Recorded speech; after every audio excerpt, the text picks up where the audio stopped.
So Memphis Bleek and Beanie Sigel are supposed to make a joint album, apparently in the rock heydays. In the heyday? Yeah, I remember that. Bruh. Let me tell you something. Bruh. Bleek? Yo, shout to Bleek, man. Bleek's one of my favorite rappers, but Bleek is one of my favorite guys in general. I love his new podcast. I remember when I used to cop CDs crazy. In the Roc-A-Fella albums, they used to have these inserts. Little joints. They were like little, just little inserts.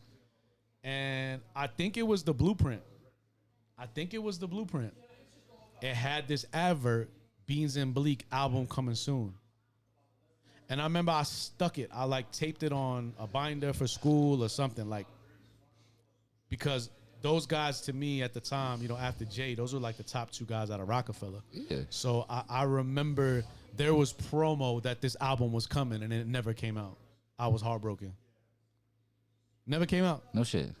Yeah, man. A whole ass promo in the Blueprint. Yeah. It wasn't like a crazy promo. It was But just still. like a two-tone, color scheme, Memphis Bleek, Beanie Sigel, Beans and Bleek album coming soon. Bruh. Never came out. Nothing. Heartbroken. Crazy.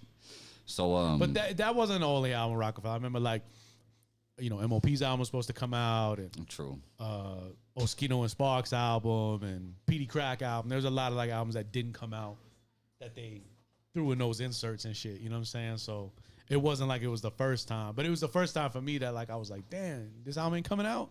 Super hype. But I'm sorry. Go ahead. What you gonna say? No, I was just gonna say that they were flown down to Miami on Roc-A-Fella dime to record this album. Apparently, it was 300,000 in the studio, but then they came back with nothing. Absolutely nothing to show for it. I saw that on. I saw that Bleek was talking to Free, I guess. About it. Yeah, they were saying that they brought Freeway out and everything. But due to his lack of budget, and then he ended up being the only one to land usable tracks from the session, and Bleek and Beanie landed nothing or contributed nothing. That's crazy. That's crazy. How you gonna fly out somebody else and then you don't get anything? That's nuts. I think it's a testament to two things. The budgets back then was so crazy that they just blew the budget. True. Everybody was drinking, smoking, hanging out with the females. But here's the thing, though. I think it's a testament, though, to Free because I saw this interview with I saw this clip. I think Free said he did Rock the Mic in Miami, and maybe what we do. And I'm gonna tell you why. Yo, what? Yeah, man. Nah. You got to remember, like, during this time in 2000, 2001, 2000, like, this is probably, I'll probably say from 2000 to, like, Free's album in 03. Because I don't know if you remember, but Philadelphia Freeway's debut album, it came out, like, a couple weeks after Get Rich or Die Trying. Nah.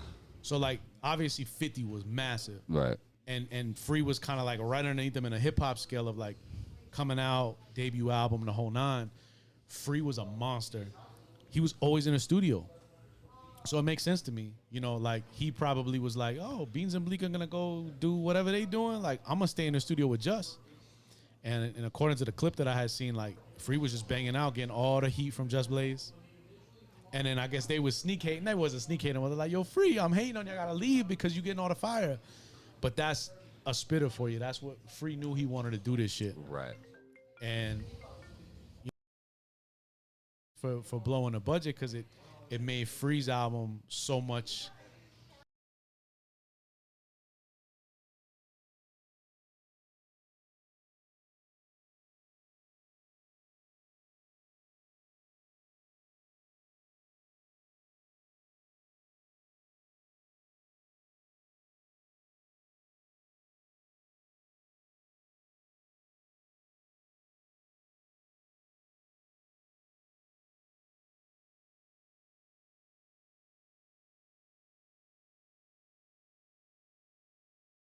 Beans and Bleek came together. It was magic, bro. Magic.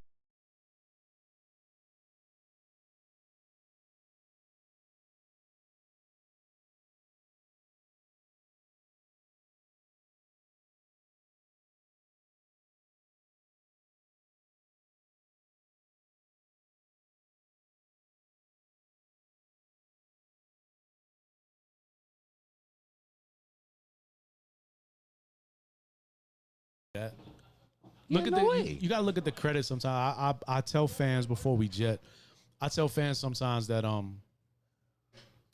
when you hear ghostwriting claims and things like that, sometimes you gotta read the credits, man. Sometimes you gotta really go in dive deep into the albums, the artworks, and all that, and see who wrote what. You know, but I don't know, man. I wasn't there, so I can't really say what's what. But I don't think at all that Bleek has shit wrote by Jay. There's no way. Who said that? Dame Dash said that? Yeah. I mean, he would be the one to know if it was the truth. I mean, true. But now Bleek is Bleek's a special kind of cat because I do. You know what though? Maybe he's talking about coming of age because I know Jay-Z wrote Coming of Age for Bleek on Reasonable Doubt. So maybe that's what he's talking about. Maybe. But let's not. Yo, Bleek is fire, bro. Bleek is nice. I love Bleek, man. His new album is fire too. Make sure you go listen to that. It's called Apartment 3D. Rock Nation. It's dope. It's dope. It's the grown man hip hop. That's the theme right now. I think this summer is really grown man hip hop type shit, man. So I'm excited, bro. Yes, sir.